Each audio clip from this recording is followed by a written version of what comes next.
So hi guys, welcome to the another blog. Recently जनवरी में देश में काफ़ी अच्छा मोमेंट हुआ जिसमें श्री राम मंदिर में श्री राम का सूर्य तिलक किया गया। तो वो सूर्य तिलक में इस वीडियो में हम जानेंगे कि उस सूर्य तिलक में साइंस का कैसे इस्तेमाल हुआ है। तो पहले मैं आपको एक यहाँ पे स्विट्ज़रलैंड का एक व्यूज़ ओवरव्यू दे देता हूँ। देखिए,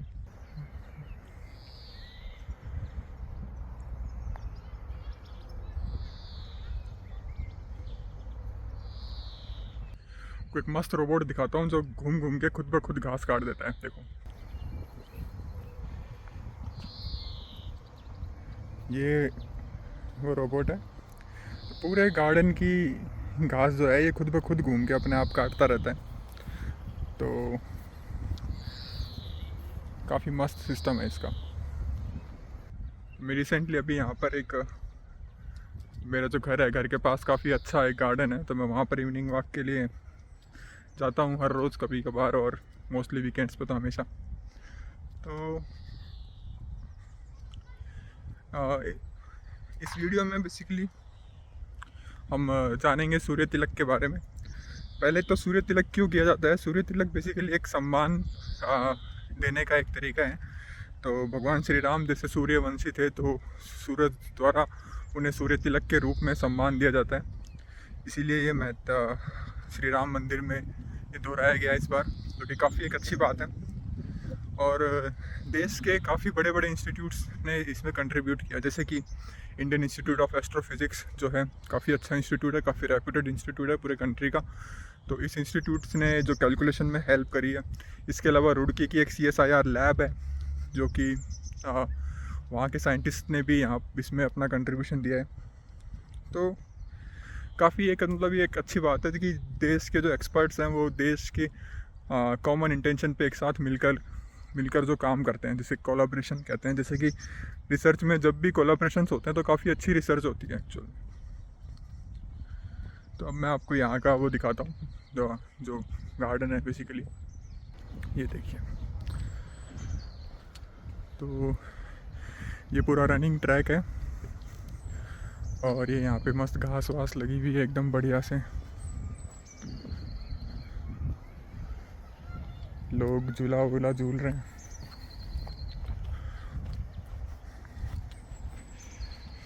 काफ़ी मेंटेन और ऐसे साफ़ सुथरा रखते हैं ये लोग अपने गार्डन्स को।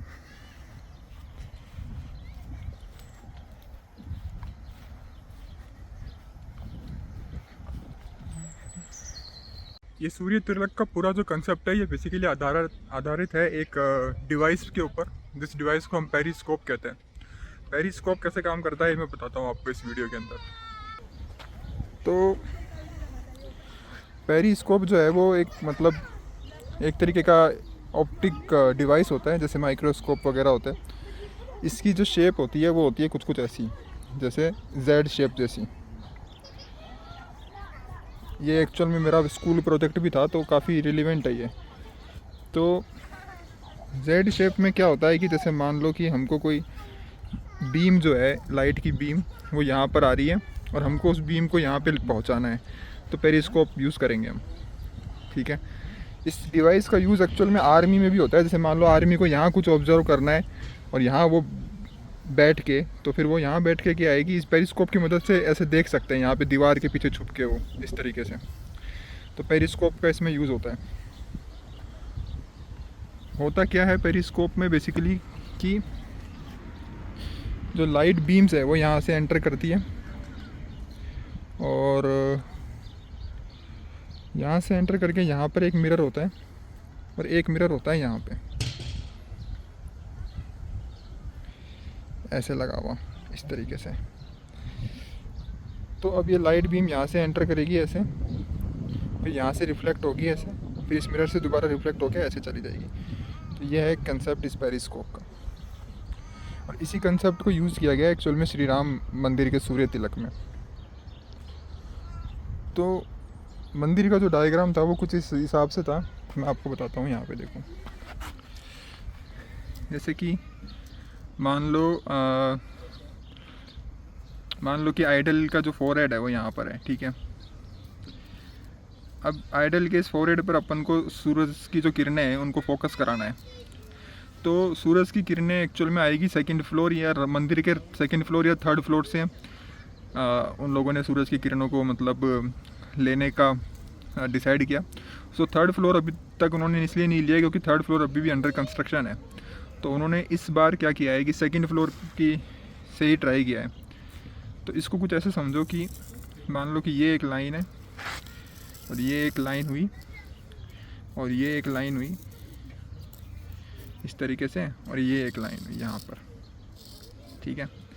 अब यहाँ पर अपना मंदिर का श्री राम जी का आइडल है, ठीक है। श्री राम जी यहाँ पर स्थित है और यहाँ पर अपन को बीम फोकस करानी है, और ये जो लाइट आ रही है ये ले रहे हैं अपन सेकंड फ्लोर से। तो यहाँ पर एक मिरर होगा, एक मिरर यहाँ पर होगा, जो कि क्या है कि लाइट की किरणों को एकत्रित करके आगे ट्रांसफ़र करेगा।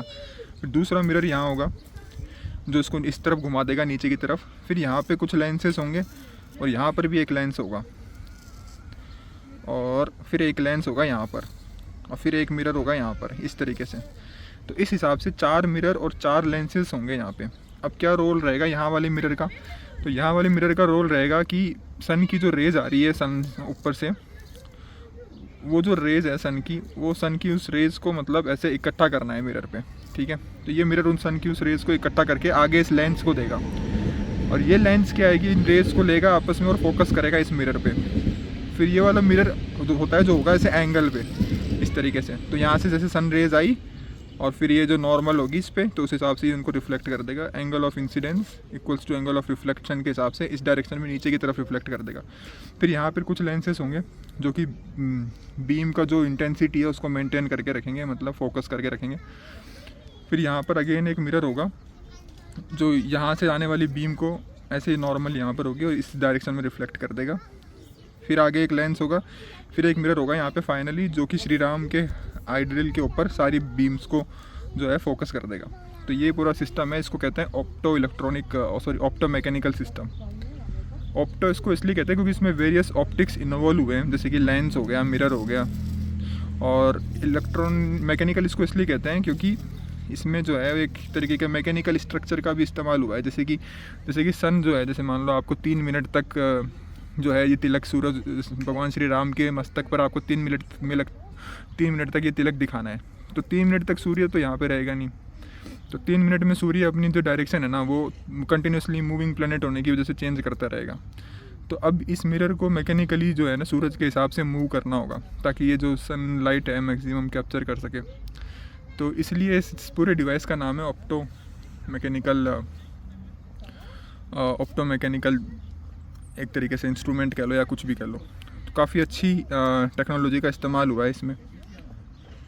अब यहाँ पर एक इम्पॉर्टेंट बात क्या है कि जैसे सबसे इम्पोर्टेंट बात यहाँ पर यह है कि जो सन रेज़ होती है ना उसमें काफ़ी तरह की वेवलेंथ होती है एक्चुअल में। जैसे कि अगर आप जानोगे तो उसमें अल्ट्रा वायलेट रेज भी होती है जो कि काफ़ी हार्मफुल होती है, जिससे कैंसर हो सकता है।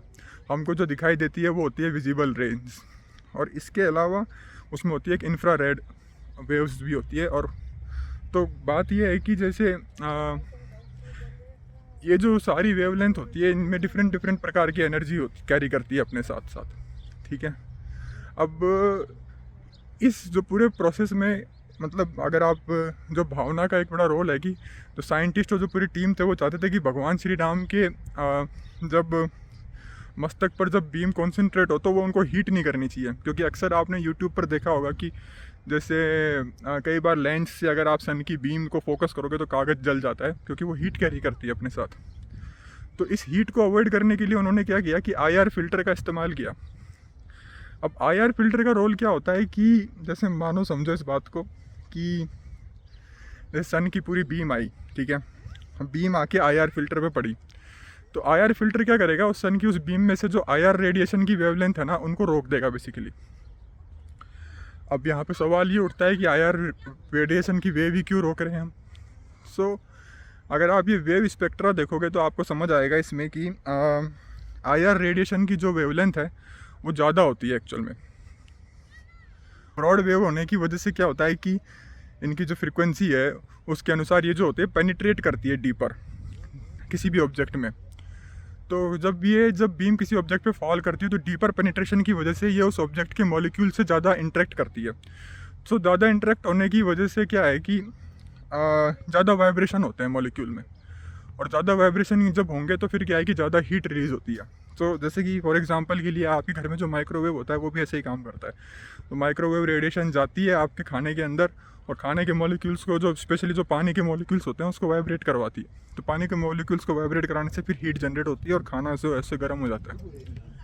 तो इसीलिए फिर IR जो रेडिएशंस थी उसको फिल्टर करके हटाया गया, और सिर्फ विजिबल लाइट को जो है वो श्री रामचंद्र जी के मस्तक पर जाने दिया गया ताकि वहाँ पर हीटिंग ना हो। तो ये एक दूसरा साइंस का प्रिंसिपल इस पूरे इवेंट में यूज़ हुआ। सो बेसिकली यही एक साइंस थी इसके पीछे। आशा करता हूँ आपको पसंद आया होगा, और ऐसे ही साइंटिफिक फैक्ट्स, इंफॉर्मेशन और डेली लाइफ स्टाइल साइंटिस्टों की अगर आप उसमें इंटरेस्टेड है तो do subscribe and follow this channel. और यहाँ पर एक मैसेज है छोटा सा जो मैं देना चाहूँगा, जो अगर स्टूडेंट्स इसको देख रहे हैं तो स्टूडेंट्स, अगर आप जैसे 12th में है, 11th में है, तो आपके लिए बहुत इंपॉर्टेंट है ये जानना कि देश में ऐसे कौन कौन से इंस्टीट्यूट्स हैं। जैसे कि मोस्टली अपने इंडिया में क्या है कि इंडियन इंस्टीट्यूट ऑफ टेक्नोलॉजी जो है, IIT तो काफ़ी फेमस है, पर सिमिलरली ऐसे और भी काफ़ी इंडियन इंस्टीट्यूट्स हैं जिनके बारे में स्टूडेंट्स को पता नहीं है। जैसे उदाहरण के तौर पे जैसे इंडियन इंस्टीट्यूट ऑफ एस्ट्रोफिजिक्स, जिसने इसमें काफ़ी बड़ा योगदान दिया, शायद ही मेरे हिसाब से किसी स्टूडेंट्स को पता होगा उनके बारे में। इसके अलावा CSIR लैब्स है, जैसे रुड़की की CSIR लैब ने इसमें योगदान दिया। तो सिमिलरली बहुत सारे इंडियन इंस्टीट्यूट्स हैं। तो आप ये गूगल करें कि देश में कितने इंडियन इंस्टीट्यूट है, कौन कौन से फील्ड में है, तो उसके बाद फिर क्या है कि इससे आपकी अवेयरनेस बढ़ेगी और आप देख सकते हो कि मतलब आप उनमें भी मतलब अपना कैरियर आगे बना सकते हो। सो साइंस के लिए ज़रूरी नहीं है कि आप अपना IIT में ही एकमात्र ऑप्शन है।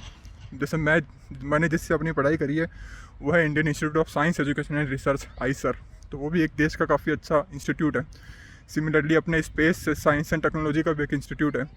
तो ये काफ़ी इंपॉर्टेंट है कि 12th में स्पेशली हम इसके बारे में अवेयर रहें एक्चुअल में।